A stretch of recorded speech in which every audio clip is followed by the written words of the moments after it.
Quando nós estamos falando de alimentação, a justificativa para gastar com comida, ela é facilitada justamente porque isso é uma necessidade básica e é uma recompensa primária. Pessoas que estão se sentindo mal, culpa, por exemplo, acabam buscando mais comidas palatáveis, mais comidas com açúcar.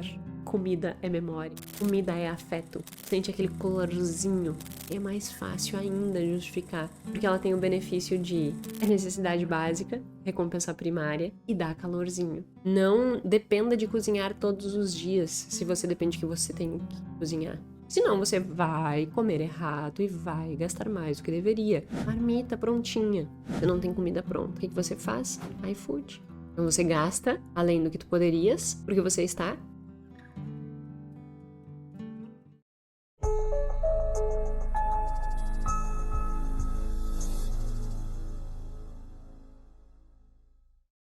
Esse talvez seja um dos problemas de boa parte dos brasileiros.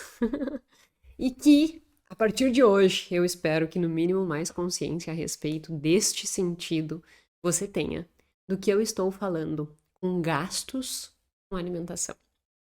A minha mãe, ela, que vocês já conheceram, né? Inclusive, faço aqui um agradecimento em nome dela a todos os comentários que colocaram no vídeo em que ela participou aqui do podcast. Foi incrível, assim, ela ficou emocionada, porque ela estava bem nervosa, assim, de tipo, ai, mas o que que eu vou falar? E não sei o quê. E a mãe é uma pessoa incrível, como vocês puderam perceber.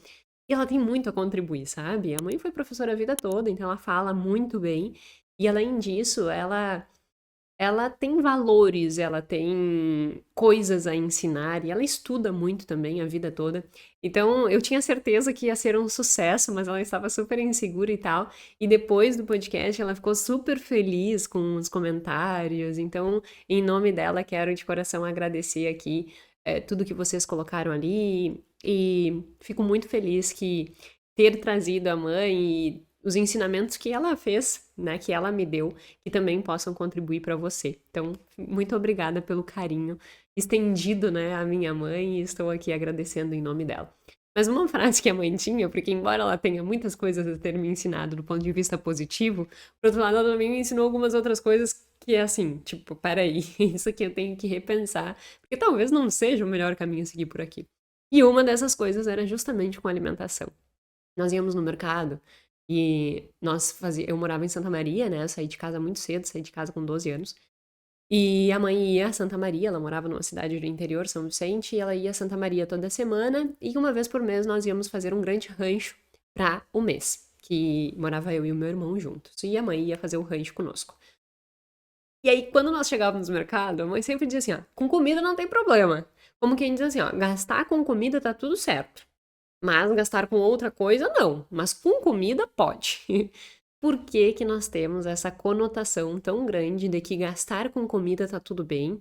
E aí isso serve de justificativa para que por vezes nós metemos os pés pelas mãos e não gastamos com absolutamente nada em relação a outras coisas, então nos privamos de muitas coisas, mas acabamos gastando aquilo que nós nos privamos em outras coisas, acabamos gastando com comida. Por que que se gasta tanto com comida? E como reverter isso, principalmente agora, né, festa de fim de ano, enfim, todas essas questões que acabam interferindo.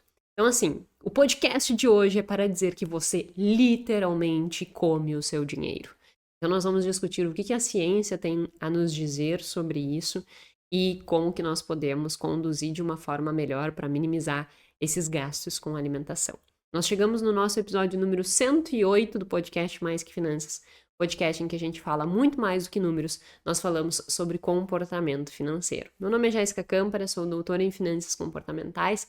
Toda terça-feira, às 19 horas, há 108 episódio, estamos aqui com conteúdo que vai sempre estar trazendo ciência e de uma forma simples e aplicável à sua vida. Por vezes, né, eu faço alguns outros episódios assim diferentes. Estou pensando em volta e meia trazer um convidado, como eu já trouxe o Gui, já trouxe a mãe.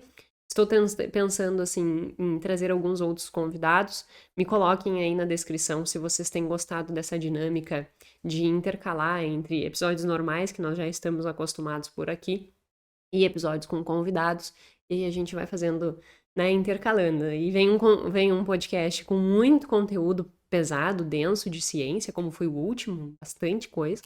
E aí depois eu venho um com mais leve, digamos assim, com convidado, e assim a gente vai, né, nessa gangorra, assim, e que se vocês estão gostando, eu posso continuar. Então também me coloquem aí se vocês têm gostado dessa dinâmica. Eu disse pra mãe, tu vai ter que participar de outro, prepare-se. Então pode ser que amanhã a mãe volte aí. Vamos fazer vamos fazer uma hashtag para convencer a mãe. Hashtag quadro com a Kátia. E aí todo mês tem um quadro com ela, quem sabe.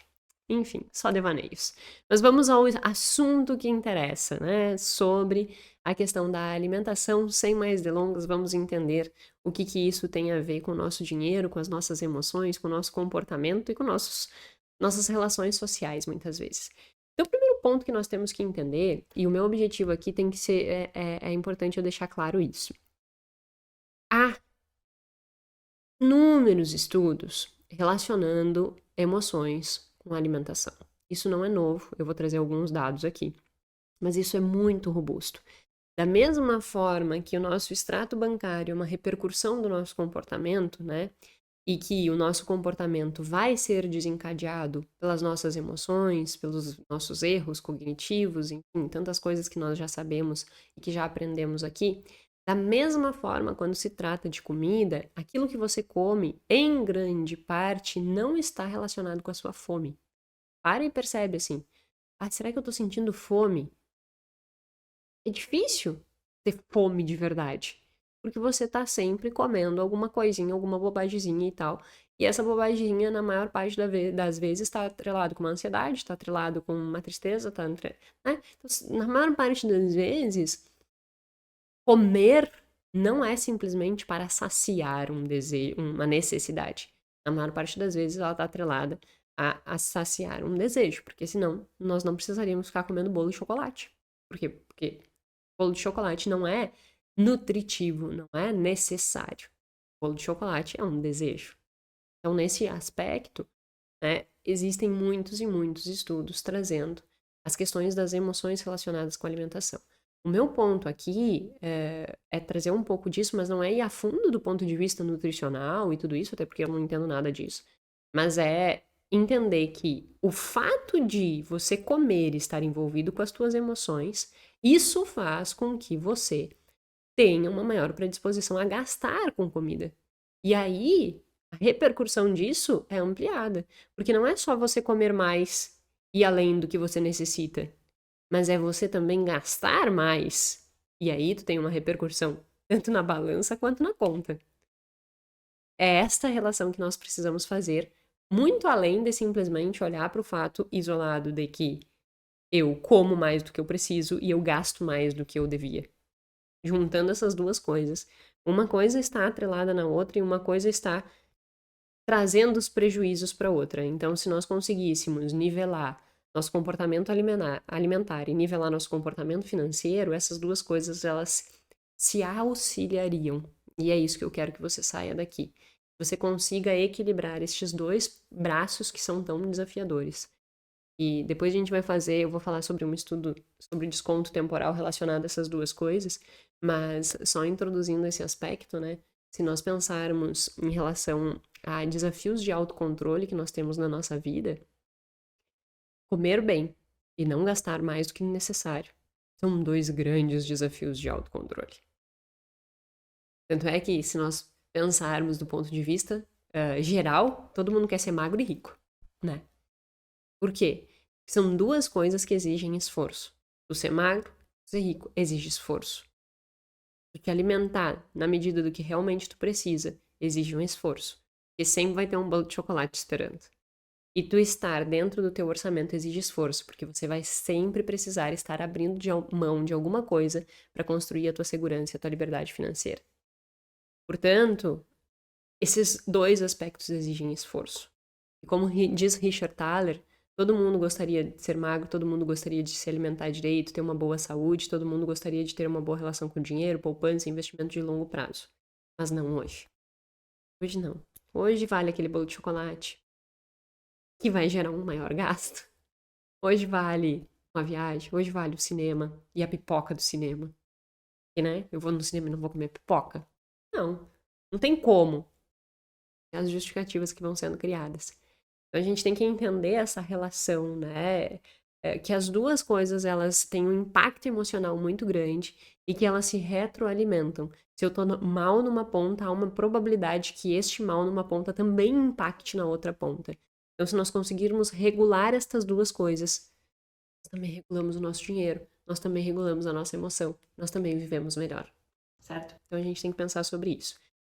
E aí, voltando à desculpa da minha mãe, né? Minha mãe olhava e dizia assim: ah, mas é comida, com comida pode. Por que que nós temos essa predisposição de ter uma facilidade maior de justificar gastos com alimentação, diferente de qualquer outro gasto?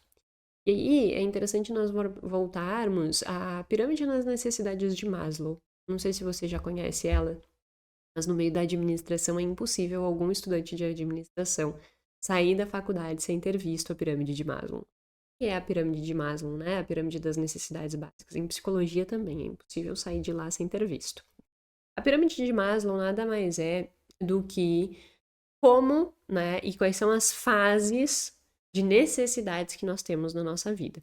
E a pressuposição básica dela é de que só vai ter uma necessidade além, acima, no momento que a de baixo estiver suprida. E qual é a primeira necessidade que nós temos? Necessidade básica. Alimentação, sono, casa ali, né? Segurança é a segunda. Mas questões fisiológicas. Essas coisas são aquilo que nós chamamos de recompensas primárias. Então, eu comer é por si só uma recompensa primária. Eu como e eu tenho a recompensa de saciar a minha fome. É uma recompensa primária. Eu não preciso de uma outra coisa. Agora, por exemplo, o dinheiro é uma recompensa secundária. Por quê? Eu vou comprar uma comida com o dinheiro e eu vou ter a recompensa secundária do dinheiro me possibilitar comprar aquela comida e eu vou ter a recompensa primária, que é eu efetivamente comer aquela comida. Então tem essa distinção, né, entre o que é uma recompensa primária e o que é uma recompensa secundária. Dinheiro é uma recompensa secundária. Comida é uma recompensa primária. Então por isso que às vezes a gente tem esse impulso muito grande. E aí voltando às necessidades de Maslow, né, a base da pirâmide é justamente as necessidades básicas, a alimentação, a fisiologia, essas questões de primário, né? Então recompensas primárias. Eu só vou ir para a segunda fase se eu conseguir sanar as minhas necessidades básicas, que é a de alimentação. Portanto, olha que interessante, quando nós estamos falando de alimentação, a justificativa para gastar com comida, ela é facilitada justamente porque isso é uma necessidade básica e é uma recompensa primária. Porque é como se fosse mais fácil tu dizer assim, olha, eu tô gastando com comida? Pelo amor de Deus, tá tudo certo? Só o que faltava, eu vou economizar em comida? Como quem diz assim, não, comida não se economiza em comida, é uma necessidade básica. Então, facilita, né, essa perspectiva de eu conseguir justificar o meu gasto porque ele é uma necessidade básica. E é muito mais fácil eu justificar uma necessidade básica, eu estou gastando com comida, do que eu justificar, por exemplo, eu comprar um brinco, sei lá. Não tenho dinheiro, tô comprando um brinco, tá? Mas tu viveria sem o brinco, certo? Sim. Então, né? Agora, comida, tu vive sem comida? Não. Então, isso fortalece a tua capacidade de justificar o consumo de comida. E isso faz com que tu gaste muito além do que deveria com comida sem nem perceber. E isso é muito sério. Eu tenho vários clientes nesse mesmo contexto, por isso que eu achei interessante discutir, né? Hoje em dia eu não faço mais mentoria individual, realmente ficou inviável em termos de agenda, até porque quando eu faço um podcast, por exemplo, eu consigo atingir um número muito maior de pessoas, né? E quando eu faço um atendimento individual, eu tô atendendo, minha agenda está destinada para aquela pessoa. Então, o impacto em termos de amplitude acaba sendo... Ai, desculpa, eu bati na mesa. Vou me mexer com cuidado. Mas o impacto, né, de eu empregar o meu esforço disseminando este conhecimento acaba sendo muito maior. Então, inclusive na formação, eu tenho uma perspectiva de formar pessoas que possam, né, fazer esses atendimentos individuais com a minha certificação e aí com a minha indicação, para que eu realmente consiga construir um corpo de pessoas que tenham um braço para fazer isso, que eu sozinha não consigo fazer tudo, né? Então, a formação também tem como esse objetivo, para quem não sabe, a formação em finanças comportamentais. Aqui embaixo tem um linkzinho que você pode fazer a sua pré-inscrição, né? Colocar o seu nome na lista de espera para ir recebendo as informações.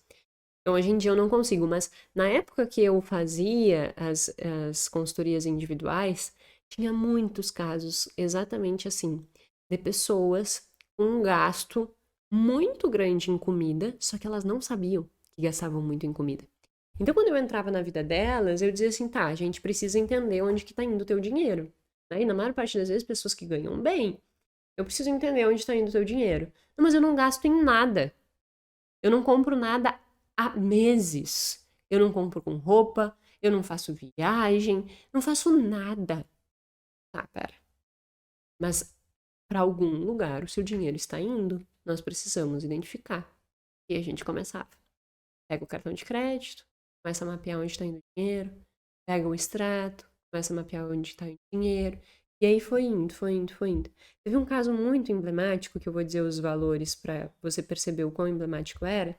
E a pessoa, eu sempre pergunto inicialmente, né? Perguntava inicialmente para ver essa disparidade entre o que a pessoa acha que é, que faz e o que realmente é. Eu perguntava, quanto que tu gasta em comida? Uns 3.000 reais. Isso foi a resposta dela. Nós começamos a mapear. Pegamos 3 meses. Já fica aí de sugestão. Se você quer começar, né, a dar um primeiro passo em relação à sua reestruturação financeira, é importante que você tenha um discernimento de para onde está indo o teu dinheiro. Por quê? Porque para onde está indo o teu dinheiro mostra o que tu está priorizando na tua vida. E essa pessoa, no caso, achava que tinha problema financeiro, quando na verdade o que ela estava era fazendo uma priorização completamente desproporcional de alimentações. E isso estava prejudicando a estrutura e a segurança financeira da família como um todo. Então, só trazendo os valores, né, específicos deste caso, ela disse, eu acho que eu gasto uns 3.000 reais em alimentação. Uma família, 2 adultos e 2 crianças. Se, dependendo da cidade, consegue-se, obviamente, viver com muito menos do que isso, mas na construção dela, no que ela estabelecia ali de açougue, feira, a pessoa que ia cozinhar na casa dela e tal, 3.000 reais não seria uma coisa, em Florianópolis, que é a cidade, não seria uma coisa assim para 4 pessoas completamente absurda dentro do ganho dela, obviamente, né?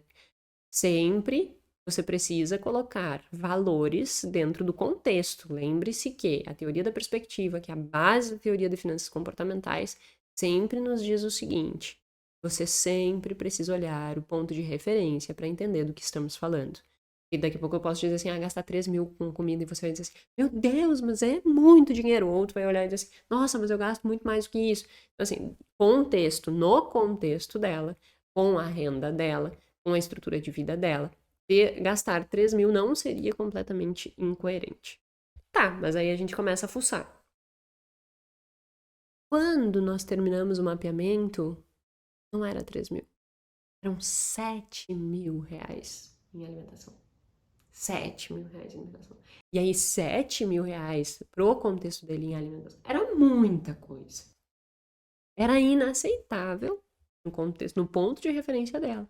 7.000 reais em alimentação. Só que ela achava que era 3 e estava gastando 7. Será que você não está vivendo esta mesma ilusão? Você acha que gasta X com comida e você está gastando 3x com comida? E é isso que está fazendo com que o seu orçamento fique apertado e você nem perceba? Porque é fácil justificar o gasto com comida. Porque você nem olha para isso, porque é comida, né? Então, um primeiro convite é para que você consiga ter esse discernimento, até porque como está chegando o fim do ano, e aí é muito mais fácil, mas é fim do ano, festa de fim de ano, e aí se gasta absurdamente em comida para fazer sei lá eu o que, 1.000 coisas.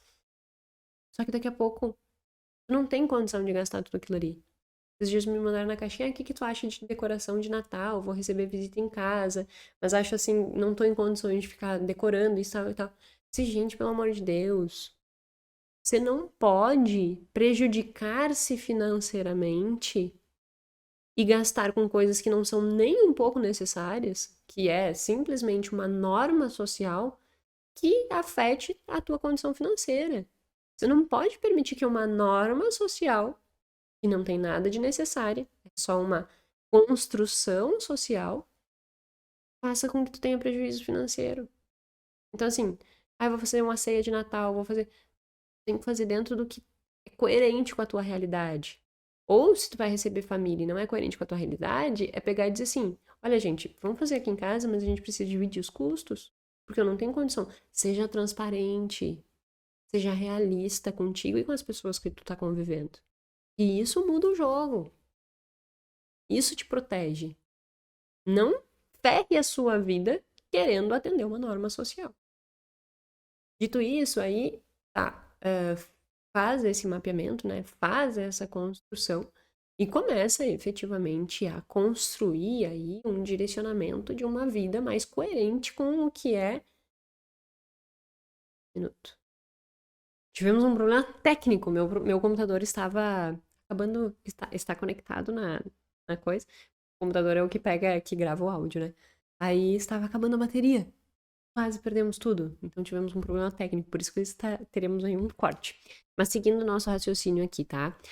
Então a primeira coisa que você precisa fazer é realmente ter discernimento. Quanto eu estou gastando com comida? Não ficar nessa perspectiva subjetiva, porque tu sempre vai achar que tu gasta menos com comida do que tu realmente gasta, porque vai ter toda essa construção da facilidade de justificar isso. E aí daqui a pouco tu está que nem essa família, achando que gasta 13 e daqui a pouco gasta 7. E é nesta diferença, no caso 4.000, que ela não tem dinheiro, por exemplo, para colocar na reserva de emergência. Para construir, para, se houver dívidas, pagar as dívidas, porque está literalmente comendo dinheiro.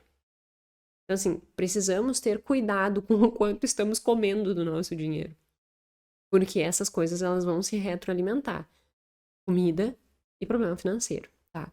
E aí a gente entra para um aspecto, agora dos estudos efetivamente, relacionando emoção e alimentação, e depois a gente vai indo para os aspectos financeiros, tá?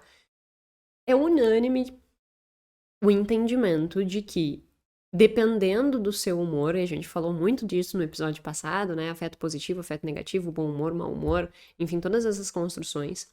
E a gente falou o quanto aquilo afeta em tudo, né? Absolutamente na construção da tua produtividade, da tua relação com as pessoas, dos teus resultados financeiros. E além daquilo que eu já falei lá no outro episódio, o teu estado de humor também interfere no quanto tu come e na perspectiva que tu tem em relação à comida. E aí, olha que interessante, eles fizeram um estudo primeiro para perceber o quanto as memórias influenciam na tua alimentação. Eles não discutem isso aqui no artigo, mas eu acho importante nós falarmos também sobre isso.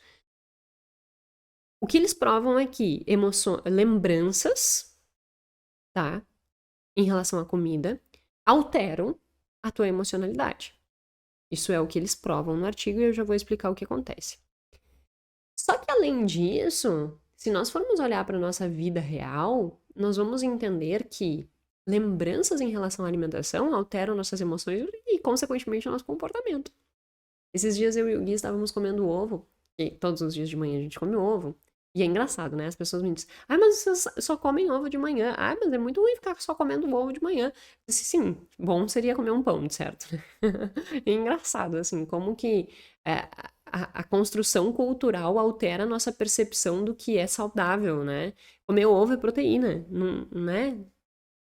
Qual seria o prejuízo de eu comer ovo? Embora tenha uma discussão de, teve uma época que ovo era um vilão, agora não é mais, enfim. Mas assim, entre ovo e pão, óbvio que é muito melhor comer o ovo, sabe? Proteína, não tem nada de ruim ali. A não ser quem tem um colesterol muito alto, mas eu acho que hoje em dia já é provado também que não vai alterar ainda mais 2 ovos, né? Não é. Enfim. Mas essa construção da alimentação, por que que tem essa construção da alimentação? O normal é comer pão de manhã. Então, se eu comesse pão de manhã, provavelmente ninguém me mandaria assim: nossa, tu come pão todas as manhãs. Mas o ovo me mandam. para ver, né, como a alimentação ela é uma construção social e tem realmente a ver com essa questão de memória. O que nós comíamos de manhã lá na nossa família? E é nesse ponto que eu quero entrar. Nós estávamos comendo ovo, e aí o Gui disse assim, nossa, esse ovo tá com gostinho de infância. Eu disse, por quê? E ele disse, ai, sabe quando a gente comia o ovo na casquinha? Tipo, fura a casquinha em cima, aí pega uma colherinha pequenininha, vai botando sal e vai comendo o ovo na casquinha, o ovo cozido na casquinha. Nossa, muita infância isso. Olha só que interessante. Nós estávamos comendo o ovo de manhã, e o gosto do ovo da manhã fez com que ele recordasse como que era a relação dele lá na infância, e aquilo gerou uma emocionalidade positiva nele de conforto afetivo. Só que se nós pararmos para pensar, na maior parte das vezes os nossos confortos afetivos em relação à memória alimentar não está relacionada com o ovo. Está relacionada com o bolo, está relacionada, sei lá, com um bolinho de chuva que a tua mãe fazia num dia chuvoso quando tu tinha 5, 6 anos. Está relacionada com um bolo ou, sei lá, um brigadeiro que a sua avó fazia para você. Está relacionado com, eu, por exemplo, está relacionado com o churrasco de domingo, né? Melhor que o bolo, no caso, do ponto de vista nutricional. Mas percebe que há uma construção de vínculo entre o que eu estou comendo, a emoção que eu estou sentindo e o comportamento que eu quero desencadear. E qual é a importância disso? Que muitas vezes, quando tu estiver com um afeto negativo, triste e tal, tu vai desencadear uma maior tendência de buscar estes alimentos. Que trazem esta conotação. Só que na maior parte das vezes eles não são os mais nutritivos. E esse estudo ele mostra essa variação de humor acontecendo de uma forma bem simples, assim. Eles pedem para as pessoas lembrarem. Uma refeição gera uma memória afetiva positiva, seja uma refeição com amigos, com família, mas que tenha uma conotação positiva. Uma refeição que seja normal, corriqueira, tipo todos os dias de noite eu janto uma tapioca. Comida corriqueira. E uma que é um excesso. Então, assim, fui num rodízio de pizza, comi muito e saí de lá passando mal. Aí eles solicitam, né, que essas pessoas, cada grupo de pessoas tem essa lembrança. Depois, eles avaliam como que essas pessoas se sentem em relação a essa lembrança. E o que eles provam? Porque daí eles dão uma lista de palavras e tem que relacionar aquela lembrança com aquelas palavras. As pessoas que estavam lembrando da comida em excesso atribuíram coisas ruins, como culpa, como raiva, como aquelas coisas, tipo, sentimentos ruins mesmo, sabe? Emoções ruins. Então, o que eles mostraram, né, é que sempre que nós temos essa construção, culpa foi a principal, sempre que nós temos essa construção de comida, coisa que passou, né, que foi excedente, vai me gerar culpa, vai me gerar um sentimento ruim. Só que qual é o problema disso? E aí a gente entra num outro estudo. Então, um estudo vai se conectando com o outro. Qual o problema disso? Pessoas que estão se sentindo mal, culpa, por exemplo, acabam buscando mais comidas palatáveis, mais comidas com açúcar. Pessoas que estão bem, que estão dispostas, o estudo mostra, comem mais frutas. Como é que foi feito esse estudo? Eles usaram uma técnica que se chama EMA, que é a amostragem por experiência, foi inclusive o que eu usei na minha tese, que é tu acompanhar essas pessoas diariamente. Então, diariamente ele acompanhou durante 6 dias, durante 6 intervenções diárias. Então, eu tinha, assim, 6 dias e em cada dia eu tinha 6 intervenções. Nessas intervenções, a pessoa tinha que me dizer o que estava comendo e como estava se sentindo. Todas as pessoas que atribuíram sentimento positivo estavam consumindo mais fruta. Todas as pessoas que tinham sentimento negativo estavam consumindo mais açúcar.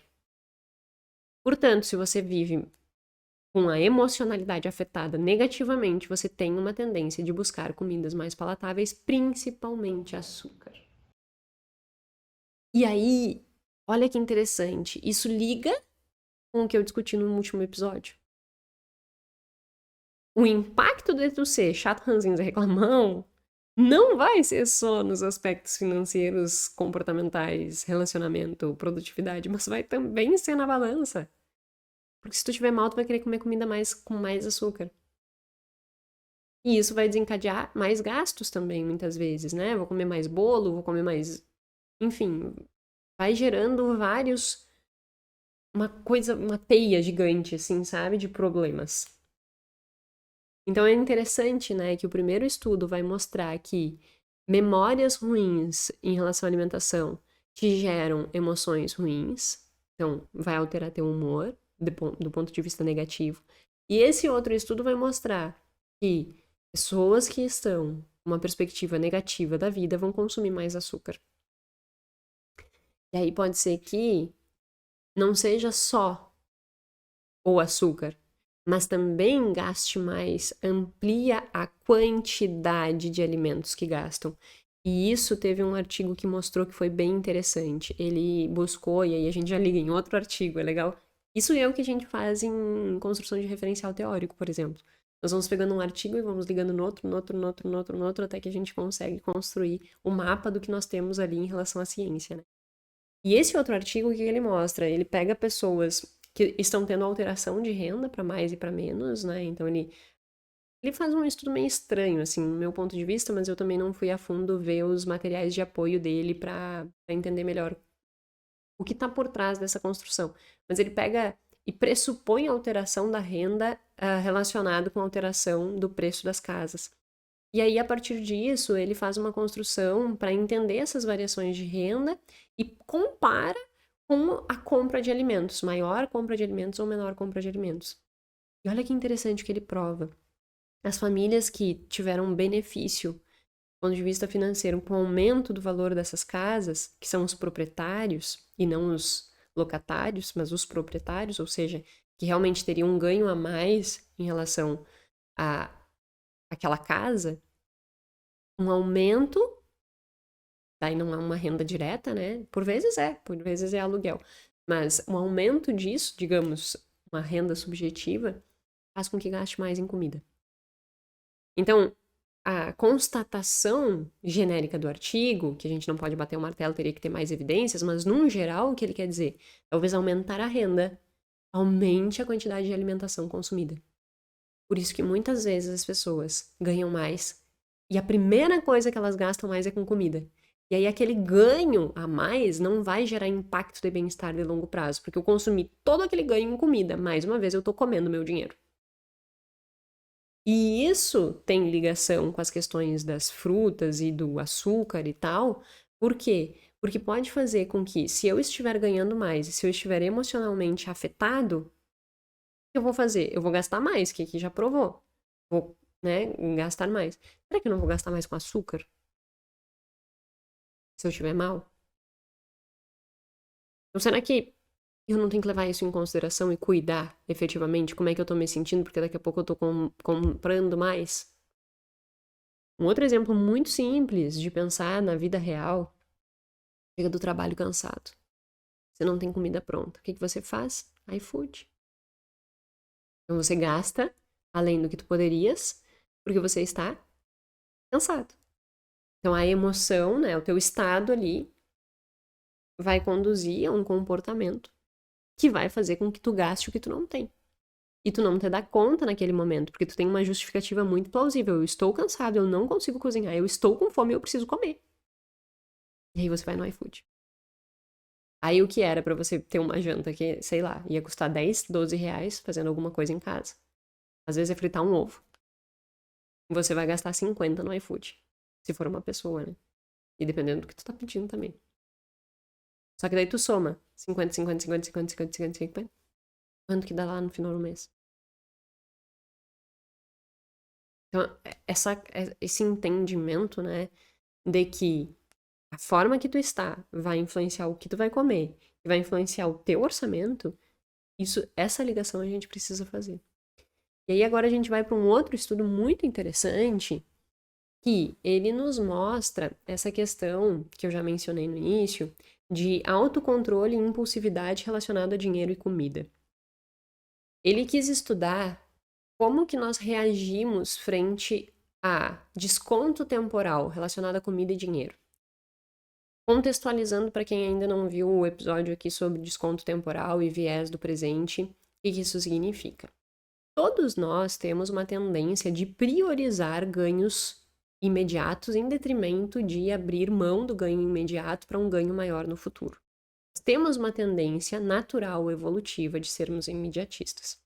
Para que nós consigamos abrir mão desse ganho no presente, seja ele de alimentação ou de dinheiro, em prol de um ganho maior no futuro, nós precisamos resistir a tentações.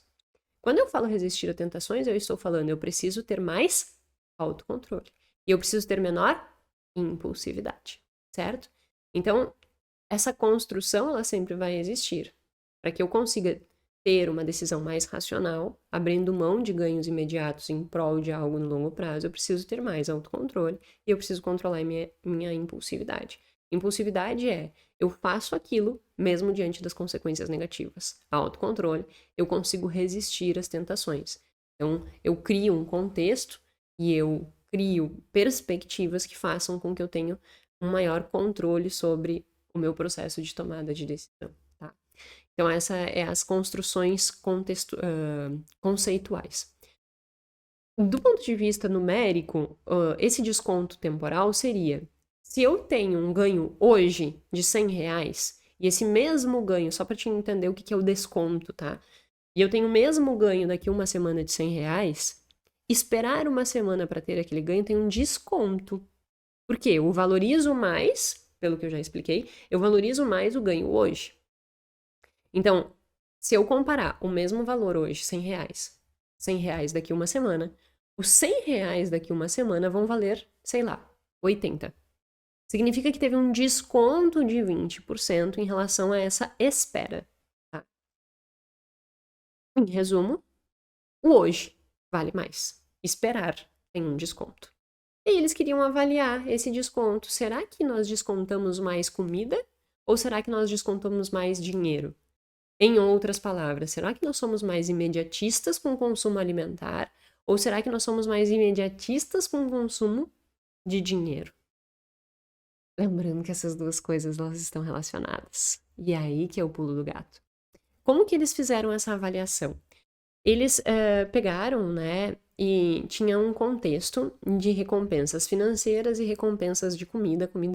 Um dos exemplos de comida era batata frita. Então, eu precisava fazer uma escolha, né? Primeiro eles pegavam foram quantos participantes? 36 participantes. E eles colocavam os participantes a responder um questionário de impulsividade. Depois, esses participantes eles tinham que fazer essa escolha entre o ganho presente ou um ganho maior, só que mais tardio, tanto de comida quanto de alimentos, tá? E o alimento era batata frita. E também eles faziam isso utilizando ressonância magnética funcional. Então, eles estavam acompanhando o que acontecia no cérebro da pessoa neste momento. O que eles constataram? Pessoas, nós todos, somos mais imediatistas com comida do que com dinheiro. Portanto, é mais fácil abrir mão de um ganho imediato em prol de um ganho futuro um pouco maior de dinheiro do que de comida. Se eu te disser assim, você quer uma batata frita hoje ou você quer uma batata frita... Quer uma batata frita média hoje ou tu quer uma batata frita grande daqui uma semana? Ah, me dá média hoje, eu quero comer hoje. Agora, de dinheiro, tu tem uma predisposição um pouquinho maior de esperar. Só que daí mora o problema. Para que eu tenha o ganho hoje e seja imediatista hoje com a comida, eu vou pagar por essa comida. Só que daí eu tenho sempre essa predisposição facilitada de pagar por comida. E aí eu também estou abrindo mão do ganho financeiro no longo prazo. Porque este gasto adicional que eu estou tendo com comida, daqui a pouco poderia ser economizado e investido em reserva de emergência, por exemplo. Só que você, mais uma vez, está comendo o seu dinheiro pela sua impulsividade. Então, esse estudo, ele prova que nós somos mais imediatistas com comida. Nós descontamos mais a comida. Em outras palavras, se nós tivermos que comer hoje ou daqui uma semana, nós vamos preferir comer hoje. Porque é muito custoso esperar uma semana para comer uma batata frita grande. Comer a batata frita hoje. E aí eles mostram a alteração no cérebro, né? Quando eles falam de dinheiro, quando a construção e a escolha de dinheiro, o meu córtex pré-frontal dorso lateral, junto com o meu estriado dorsal, são as áreas mais envolvidas. Lembrando que o córtex pré-frontal dorso lateral é a área mais racional do nosso cérebro. E o estriado dorsal está muito relacionado com as questões de hábito, tá? E a comida está relacionada com a função temporal esquerda, está muito relacionada com perspectiva social.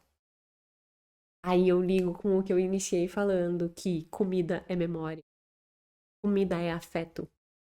Sente aquele colorzinho. É mais fácil ainda justificar, porque ela tem o benefício de é necessidade básica, recompensa primária, e dá calorzinho. E aí você não quer adiar essa recompensa. E aí você, por vezes, gasta muito mais do que poderia gastar com comida, por causa de todas essas construções emocionais envolvidas nisso. Mas, Jéssica, o que fazer então? Como sair deste ciclo vicioso de gastar muito mais do que eu poderia em alimentação? Bom, primeira coisa é rotina, né? Eu mesma, até hoje, nós comemos com marmita. E isso a gente faz a vida inteira. A vida inteira. Bom, vou pegar o meu exemplo mesmo e voltar quando nós viemos para Florianópolis. 2016. Quem já me acompanha já sabe. 2016, R$ 20 fazia diferença. E eu sempre fui uma pessoa doceira. Né? Aqui a emocionalidade negativa, eu tenho um traço de personalidade, que é o neuroticismo. Então eu tenho uma prevalência de pensamentos negativos que eu preciso estar sempre me policiando, me cuidando. Talvez seja por isso, não sei, estou conjecturando que eu gosto tanto de açúcar. Como o estudo que eu disse, né, o segundo estudo que eu estava mencionando, que as pessoas que têm afeto negativo buscam mais açúcar, afeto positivo busca mais frutas. Então, vai que tem eu gosto de açúcar porque eu tenho neuroticismo. Não sei. Estou conjecturando, mas pode ser uma boa pergunta de pesquisa. Aí o que acontecia? Eu sempre gostei de açúcar e nós estávamos naquela condição que R$ 20 fazia diferença. O que eu comprava para comer açúcar? Goiabada. Tem um monte de gente que volta e meia brinca aqui comigo. Eu acho incrível tu falar da goiabada, porque a goiabada durava o mês inteiro. 1 quilo de goiabada. Custava na época, sei lá, R$ 9, R$ 10 no máximo.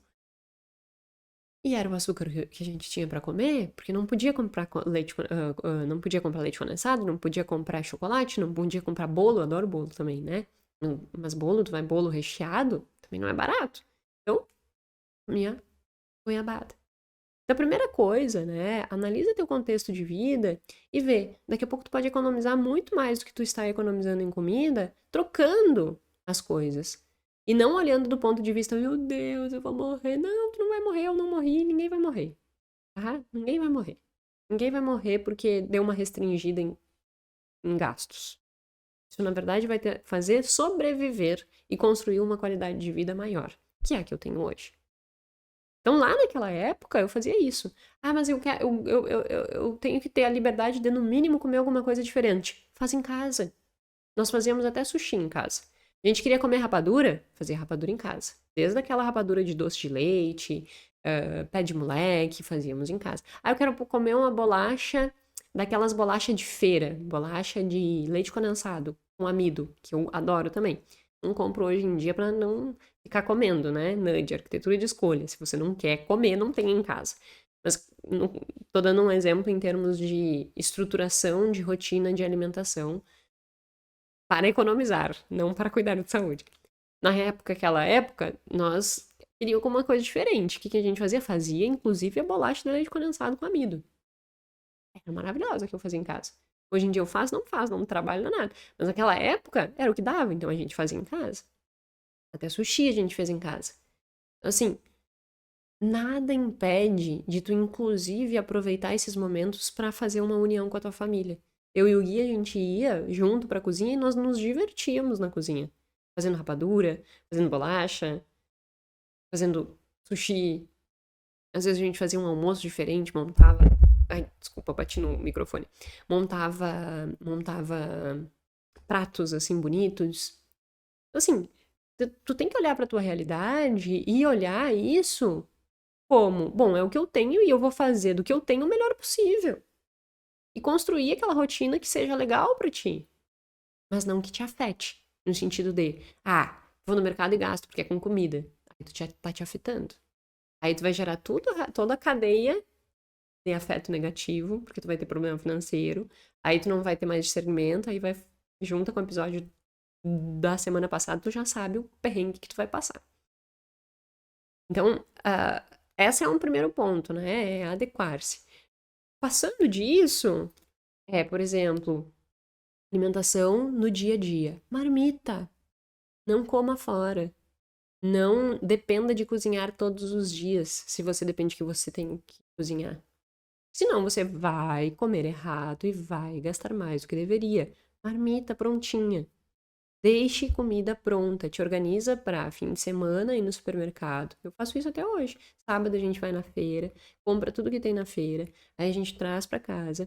Aí hoje em dia eu tenho quem faça as marmitas para mim, mas quando nós não tínhamos, nós no final de semana mesmo já tirava ali um turno para fazer. E aí a gente montava tudo, estruturava tudo, semana com comida, no outro final de semana fazia a mesma coisa. Ai, Jéssica, mas final de semana eu quero descansar. Gente, pelo amor de Deus, assim, ó. Como diz o ditado, a vida não tá ganha. Então, assim, e mesmo que estivesse, eu poderia hoje não ter comida sendo feita em casa, que eu tenho que ir na feira, sábado e tal, e comer sempre no restaurante.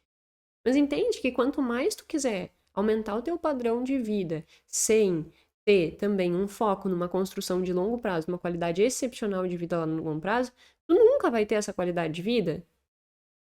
Então, a gente tem que aprender a abrir mão de algumas coisas.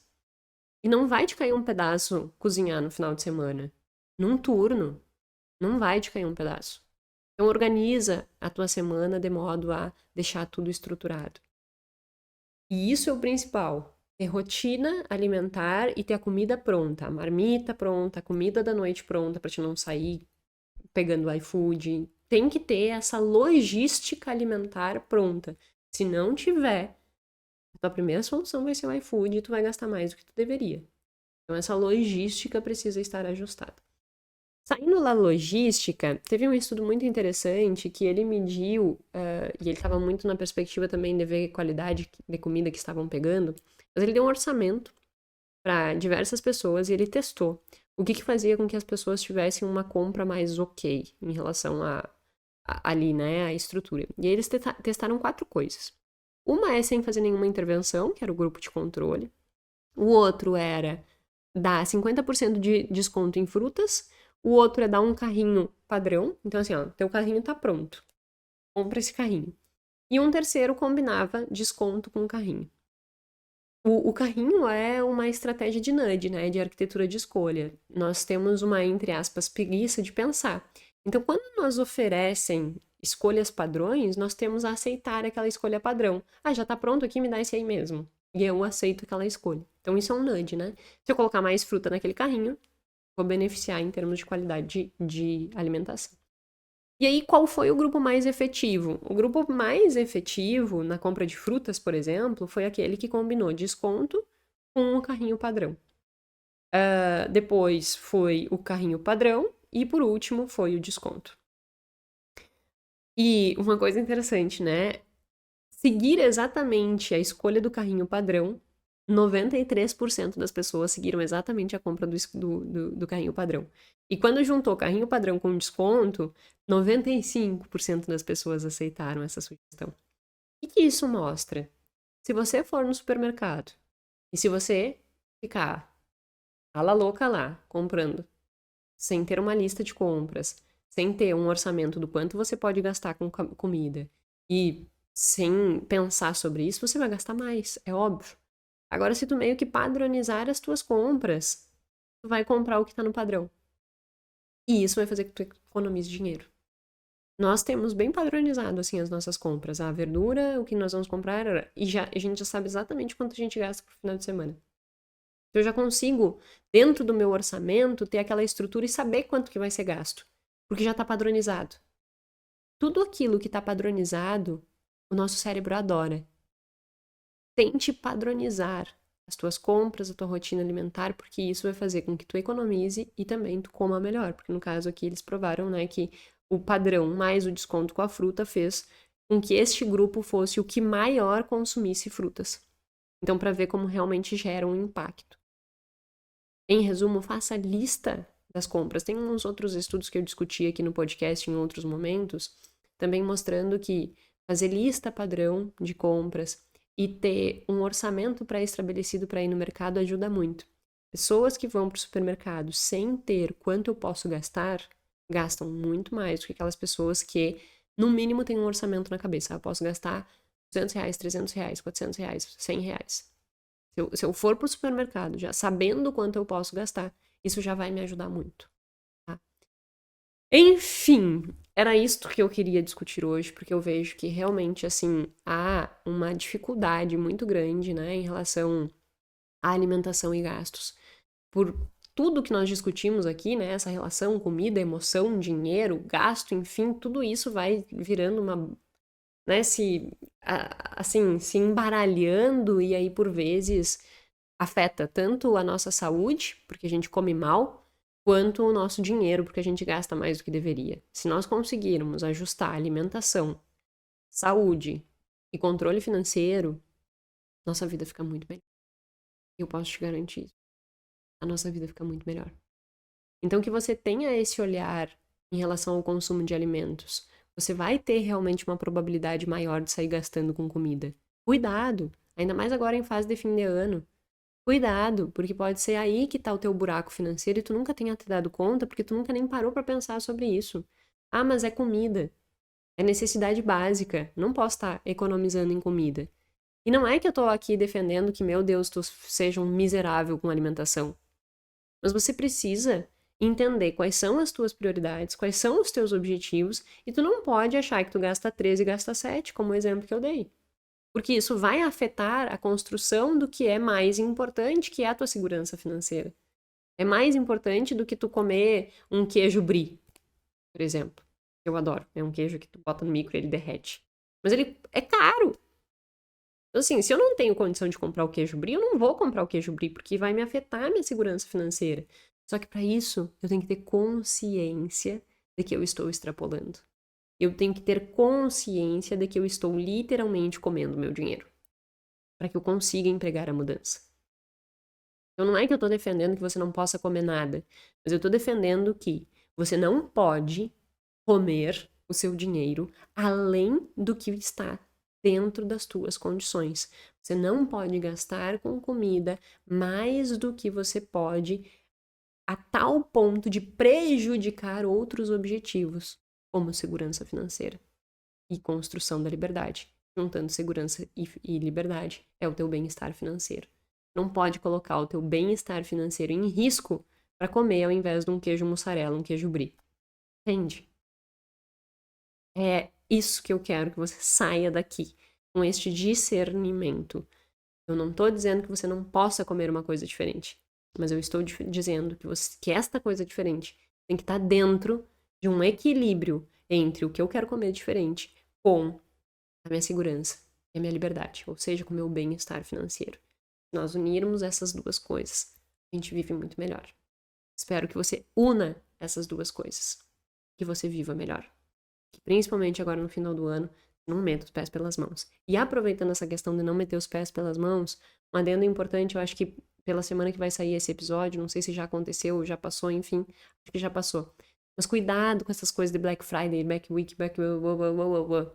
Todo ano tem promoção, todo momento tem promoção. Não se coloque em risco de prejuízos. Não coloque seu bem-estar financeiro em risco. Construa autocontrole. Tá bem? Então, muito obrigada. E, se isso aqui te ajudou, se você conhece alguém que come literalmente o seu dinheiro e gasta mais do que deveria, compartilha, porque isso pode ajudar muitas pessoas que não sabem por que estão tendo problemas financeiros e o problema financeiro está justamente na alimentação. Mande para essas pessoas que pode ser que ajude também, certo? Meu muito obrigada e até a semana que vem.